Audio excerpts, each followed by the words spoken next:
Good morning, students. One thing there is to be glad about today's session. This is the fact that today's session is the last session on the topic of tenses for this term. We are supposed to cover only simple tenses and continuous tenses for first term. The topic of the day is continuous tenses framing interrogatives. Interrogatives, as you know, are also known as questions. And when we frame a question, if you can recall, when we did the same topic for simple tenses, I told you to take or bring the verb at the first place. So remembering that key rule, we will take up today's session on framing interrogatives in continuous tenses. First tense is present continuous tense.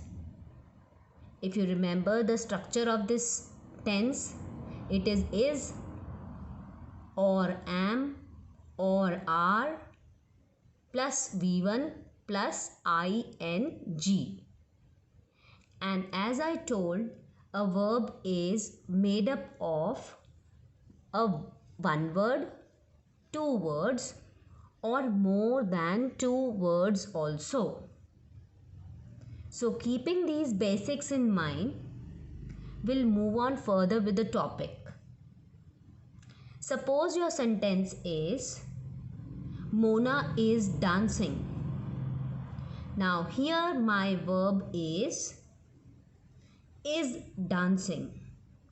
As you can see, it is made up of two words. One is, that is the helping or the be form of the verb, and one is dancing.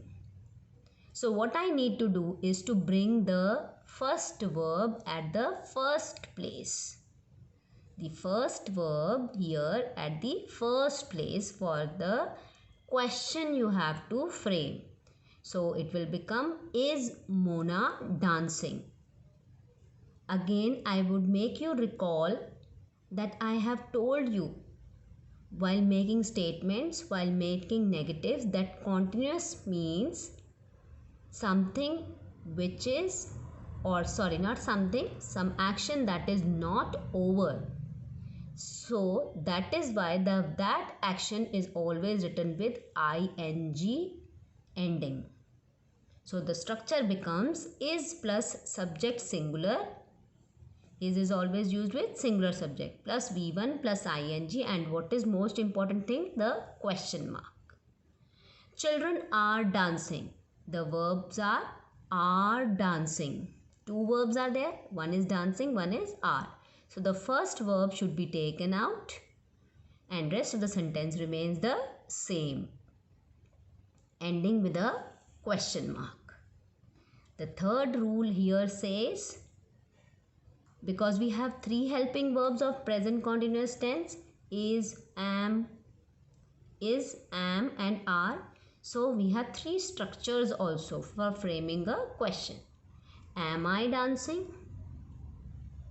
And remember to put a question mark at the end for framing interrogatives. The next tense is past continuous tense. It refers to an action which was not completed or which was going on somewhere in the past. So again, step 1 says look for the verb. The verb, as I said, may be made up of two words, one word, or more than two words. In case of past continuous tense, it is usually a combination of two words. Mona was dancing is my verb combination. Children were dancing is the verb combination. And what I need to do?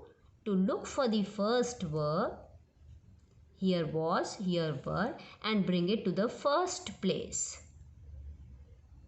So the structure gets like this. Was plus subject singular plus V1 plus ing. And here it is were plus subject plural. Were is always used with plural subject. Then the rest of the part of the sentence will be same. And remember to put a question mark at the end. Moving further, we have the next tense, that is future continuous tense. For future continuous tense, children, the verb, if you remember, is made up of 3 words. Will be, shall be plus V1 plus ing.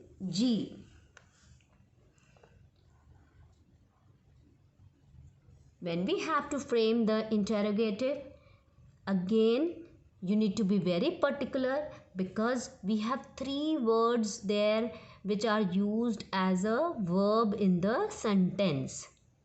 And when taken together, will be crying or will be playing or will be telling, speaking, something like that, it is a confusion how to place them for a question. So the basic and the key rule you can say is that look for the verb. In future continuous, it is formed by using 3 words. Bring the first verb out at the first place and then the rest of the sentence remains the same. Check here. Sia will be crying. Will is my first verb here.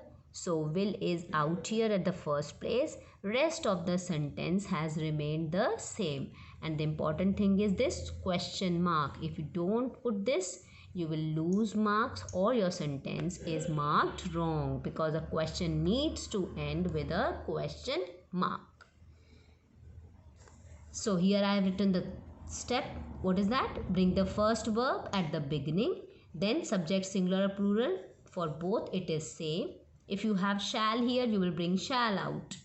Then be, then B1 plus, then ing with a question mark. Same is here also. Will be crying is my verb. I have brought out will at the first place and then the rest of the sentence is same. So basically you have to remember only one thing. Look for the verb, bring the first verb out and the rest of the sentence is same. It is a 3-step formula you can say. Another thing which I put in note is that while framing interrogatives, the first verb is placed in the beginning of the sentence. This is what I have been telling you here also and the previous page also. I hope you got it and you're clear with the thing. If not, as I've been telling you, please watch the video again. Focus on the basic things which are repeated again and again with every tense. And as I said, it's the last session of this term on the topic tenses. Thank you, children. Further, we will be taking up exercises the way you will get them for exams or the way we usually practice.